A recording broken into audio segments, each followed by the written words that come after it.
Il y a plus de 2000 ans, dans la Grèce antique, vivait un homme nommé Alcibiade. Charismatique, beau, brillant et stratège militaire de génie, il était destiné à de grandes choses. Mais son arrogance et son incapacité à respecter les règles du jeu social de son époque l'ont conduit à sa perte. Alcibiade changeait constamment de camp, trahissant ses alliés et jouant uniquement pour lui-même. Peu à peu, il a perdu la confiance de tous. Athènes, Sparte, la Perse, plus personne ne voulait interagir avec lui. Il est mort en exil, seul et oublié. Alors voici ma question pour vous.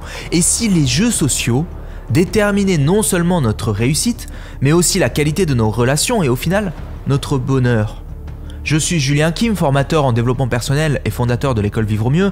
Ma mission est simple, vous aider à créer une vie qui vous inspire. Si vous êtes là, c'est que vous voulez transformer votre vie. Alors aujourd'hui, nous allons découvrir pourquoi comprendre et maîtriser les jeux sociaux est une clé essentielle pour vivre des relations riches et épanouies. Avant de commencer, abonnez-vous à la chaîne, mettez un like à cet épisode, ça m'encourage et ça vous permet de ne pas rater les prochains épisodes. Faites-le et si vous êtes prêts, on y va, c'est parti. Si on imagine la vie comme un immense terrain de jeu, chaque interaction, qu'elle soit minuscule ou significative, ressemble à une partie où chacun joue un rôle. Quand vous discutez avec un ami, participez à une réunion ou faites vos courses, vous êtes en réalité en train de participer à des jeux sociaux. Prenons un exemple, quand vous allez acheter du pain, le jeu est clair.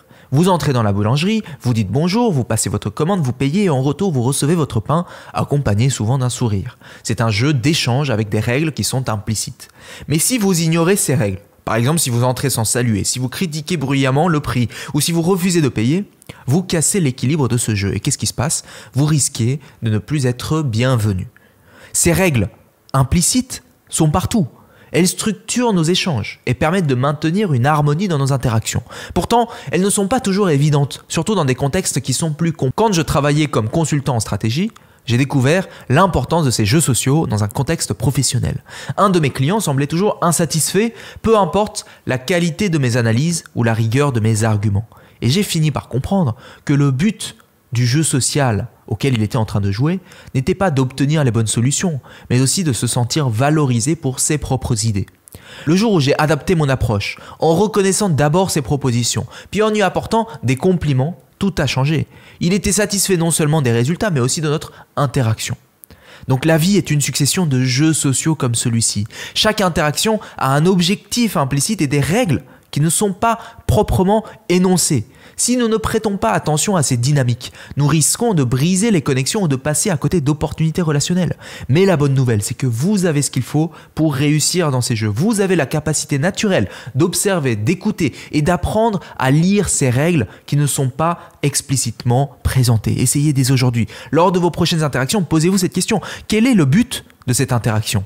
Quelles sont les règles qui n'ont pas été énoncées ici? Et vous serez étonné de voir à quel point ça éclairera vos relations. Dans l'histoire d'Alcibiade, ce n'est pas son intelligence ou son talent qui lui a fait défaut, mais sa capacité à comprendre et respecter les jeux sociaux. Il pensait qu'en gagnant chaque bataille, il s'assurerait une place parmi les plus grands. Pourtant, ce qu'il n'avait pas compris, c'est que les jeux sociaux ne consistent pas seulement à gagner. Leur véritable but est de connecter les individus, de bâtir des relations solides et de maintenir une harmonie au sein des groupes.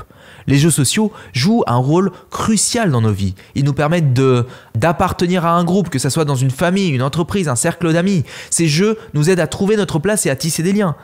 Ils nous permettent de créer des relations de confiance. En respectant les règles implicites d'une interaction, nous montrons aux autres que nous sommes fiables et respectueux. Ils nous permettent de donner et de recevoir. Ce n'est pas un hasard si nous nous sentons bien après une conversation qui était équilibrée où les règles du jeu ont été respectées. Ces jeux structurent les échanges pour qu'ils soient réciproques et justes. Je me souviens d'un dîner auquel j'ai assisté. Un invité parlait constamment de lui-même, ignorant les signes que les autres donnaient pour participer à la discussion.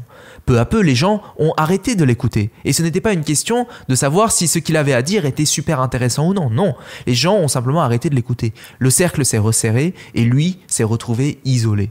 Ce n'est pas qu'il le détestait, mais il ne savait pas jouer le jeu social de l'échange, où chacun devrait avoir la possibilité de contribuer et de se sentir écouté.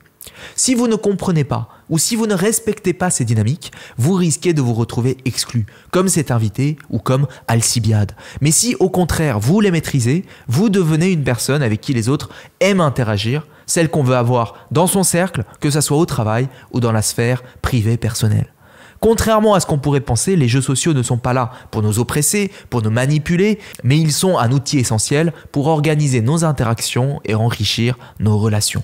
Lorsqu'on respecte ces jeux, on s'ouvre des portes, des opportunités professionnelles, des amitiés sincères ou même des moments de complicité inattendus. Alors pensez à vos relations actuelles. Quels sont les jeux sociaux qui s'y trouvent? Quels jeux sociaux est-ce que vous y observez? Quelles sont les règles implicites que vous suivez, parfois sans vous en rendre compte? Quelles sont les règles que vous avez omis de suivre? En identifiant ces dynamiques, vous allez pouvoir renforcer vos liens et construire des relations encore plus solides et authentiques. Maintenant, je vous invite à imaginer une équipe de foot où l'un des joueurs ne connaît pas les règles. Il prend la balle avec les mains, il court dans tous les sens, il finit par marquer contre son camp. Qu'est-ce qui se passe? Au début, ses coéquipiers peuvent peut-être essayer de lui expliquer, et j'en doute. Mais si rien ne change, il va être mis à l'écart. Non pas parce qu'il ne l'aime pas en tant qu'individu, mais parce qu'il déséquilibre le jeu. Dans la vie, les interactions sociales fonctionnent de la même manière. Si vous ne comprenez pas ou si vous ne respectez pas les règles du jeu, ça va nuire à vos relations et à terme vous isoler. Alors comment maîtriser les règles du jeu? 1. Vous devez comprendre l'objectif du jeu parce que dans chaque interaction, il y a un objectif même s'il n'est pas exprimé clairement. Par exemple, dans une réunion professionnelle, le jeu peut être de partager des idées, de résoudre un problème ou de montrer son expertise. Mais si vous arrivez et que vous monopolisez la parole sans comprendre l'objectif du jeu, vous allez perturber l'échange.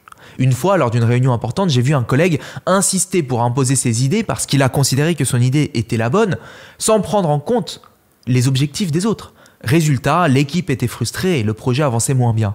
Lorsqu'il a compris que l'objectif était de collaborer, il a ajusté son approche et les choses sont devenues beaucoup plus fluides. Deuxièmement, respecter les règles implicites est indispensable. Les règles implicites sont ce qui rendent les échanges harmonieux.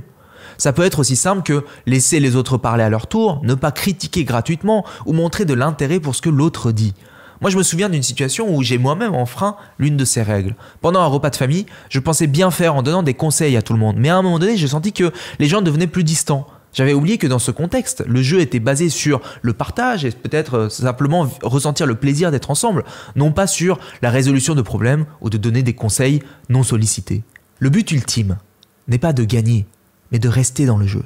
Dans un jeu social, le gagnant n'est pas toujours celui qui impressionne le plus ou qui a le dernier mot. C'est celui qui parvient à maintenir des relations durables et authentiques. C'est celui qu'on invite encore et encore parce qu'il apporte quelque chose de précieux à chaque échange. Quand j'ai commencé à donner des formations, j'ai appris ça à mes dépens. Mon instinct me poussait à démontrer tout ce que je savais, à briller en permanence. Mais ce n'était pas ce que les participants attendaient. Les participants voulaient être écoutés, valorisés, guidés à leur rythme. En changeant mon approche, j'ai créé un climat de confiance et de collaboration bien plus puissante. En résumé, maîtriser les jeux sociaux, c'est comprendre que chaque interaction a un objectif implicite à identifier, que les règles implicites existent pour garantir des échanges harmonieux et que ce qui compte, ce n'est pas de gagner, mais de construire des relations durables. Alors dans vos prochaines interactions, prenez un moment pour observer quel est le jeu qui se joue, quelles sont les règles implicites, comment est-ce que vous pouvez jouer votre rôle tout en restant fidèle à vous-même. En faisant ça, vous verrez vos relations évoluer vers plus de profondeur et plus d'authenticité. Maintenant, cet épisode est super, il y a plein d'épisodes sur internet qui peuvent vous aider. Mais laissez-moi vous poser une question. Est-ce qu'au fond, ce que vous êtes en train de vivre aujourd'hui, ça vous convient? Si oui, c'est très bien, continuez. Maintenant, si vous voulez vraiment créer la vie qui vous inspire, alors il vous faut aller plus loin. Il vous faut vivre la transformation, pas seulement la comprendre en regardant des vidéos sur internet, non, vivre la transformation. Il vous faut vous entourer de gens qui ont les mêmes objectifs et qui veulent aussi le meilleur pour eux. Il vous faut un engagement de votre part de transformer votre vie et tenir cet engagement pendant assez longtemps pour en récolter les fruits. Je sais que vous vous intéressez à votre développement personnel, donc je me permets de vous suggérer ceci. S'il vous plaît, n'attendez pas que le monde vienne vous sauver. C'est à vous de bouger. Ma mission, elle est claire, elle est de vous aider à créer la vie qui vous inspire de façon à ce que vous puissiez attirer à vous ce que vous voulez vraiment, et ce, sans effort, et exprimer ainsi votre plein potentiel. Alors s'il est temps pour vous de créer une vie qui vous inspire profondément, nous, avec l'école Vivre Mieux, on a une méthode. Je m'adresse à ceux et celles qui sont fatigués par leur situation actuelle et qui veulent reprendre le contrôle sur leur vie, ou alors ceux et celles qui sont déjà dans une dynamique de succès dans leur vie et qui cherchent des outils pour exceller encore plus dans leur mission, passer à l'étape supérieure. Si vous vous sentez concerné, j'ai pour vous une vidéo qui vous présente notre méthode de transformation. Cliquez sur le lien qui s'affiche pour la découvrir. Voici ce qui se passe une fois que vous cliquez sur le lien. Vous allez recevoir une présentation à propos de notre méthode de transformation personnelle qui va bien plus loin que ce que je vous montre sur les réseaux sociaux.